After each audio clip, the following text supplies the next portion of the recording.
Oi, gente do bem. Vamos apoiar as publicações da Fundação Bezerra de Menezes? É só curtir, se inscrever no canal, ativar as notificações e compartilhar com os amigos. Simples assim. Contamos com o apoio de vocês.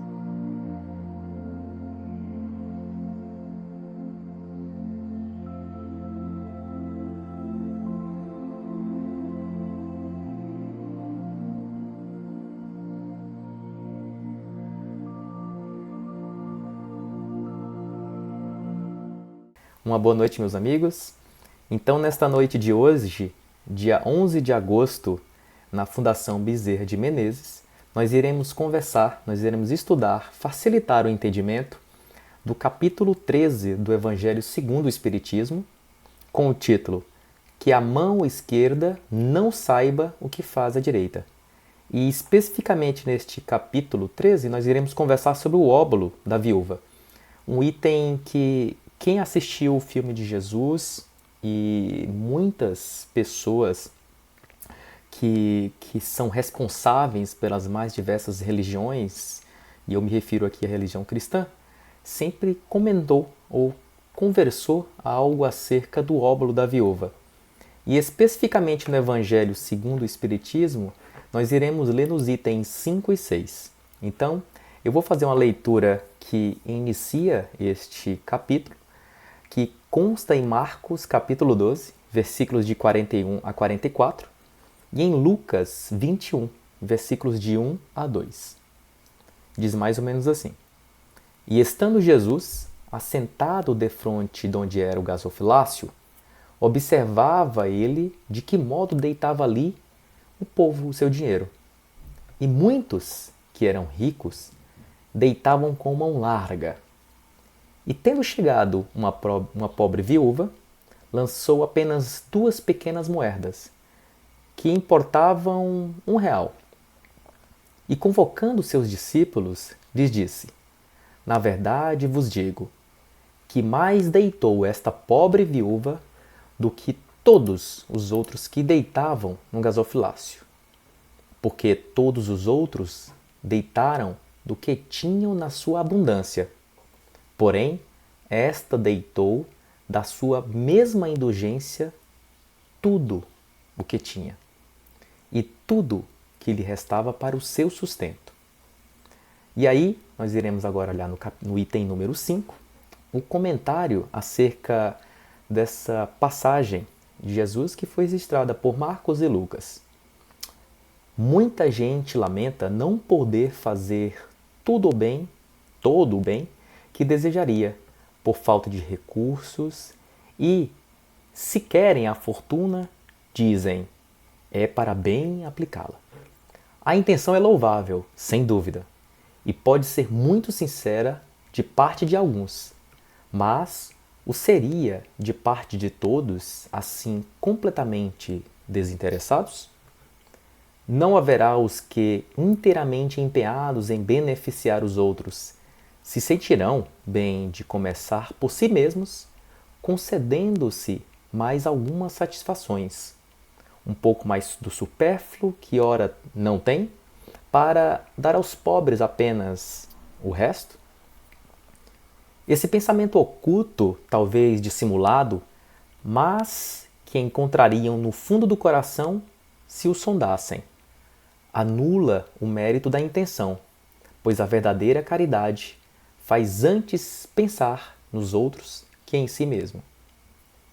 O sublime da caridade, nesse caso, seria procurar cada qual, no seu próprio trabalho, pelo emprego de suas forças, de sua inteligência, de sua capacidade, os recursos que lhe faltam para realizar suas intenções generosas. Nisso estaria o sacrifício mais agradável ao Senhor. Mas infelizmente, a maioria sonha com meios fáceis de se enriquecer, de um golpe e sem sacrifícios, correndo atrás de quimeras, com a descoberta de tesouros, uma oportunidade favorável, o recebimento de heranças inesperadas, e assim por diante. Quer dizer, dos que esperam encontrar para os secundar nessas buscas auxiliares entre os espíritos? É evidente que eles nem conhecem, nem compreendem o sagrado objetivo do espírito, e menos ainda a missão dos espíritos, aos quais Deus permite comunicarem-se com os homens.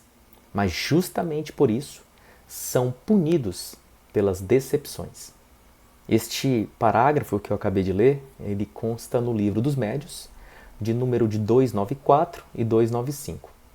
Agora, já me encaminhando para o último parágrafo deste item número 6, diz mais ou menos assim: aqueles cuja intenção é desprovida de qualquer interesse pessoal deve consolar-se de sua impotência para fazer o bem que desejariam, lembrando que o óbolo do pobre, que o tira da sua própria privação, pesa mais na balança de Deus que o ouro do rico, que dá sem privar-se de nada.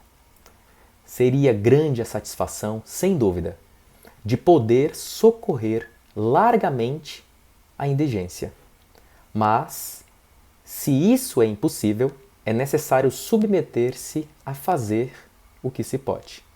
Aliás, não é somente com ouro que se podem enxugar as lágrimas, e não devemos ficar inativos por não o possuirmos. Aquele que deseja sinceramente tornar-se útil para seus irmãos encontra 1000 ocasiões de fazê-lo. Que as procure e as encontrará. Se não for de uma maneira, será de outra. Pois não há uma só pessoa, no livre gozo de suas faculdades, que não possa prestar algum serviço. Dar uma consolação, amenizar um sofrimento físico ou moral. Tomar uma providência útil. Na falta de dinheiro, não dispõe cada qual do seu esforço, do seu tempo, do seu repouso, para oferecer um pouco aos outros?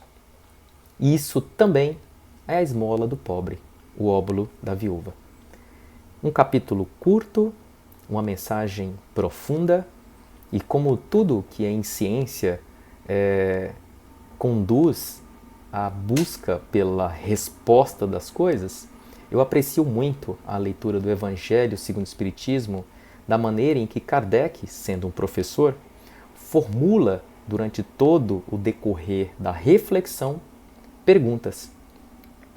E se eu puder aqui resumir esta mensagem de hoje à noite, eu aconselharia, ao chegar em suas residências, por favor, abram o Evangelho segundo o Espiritismo, abram no capítulo 13 e leiam o óbolo da viúva para que possam fixar essa facilitação que foi aqui que foi tentada ser prestada de maneira que facilitasse o nosso entendimento.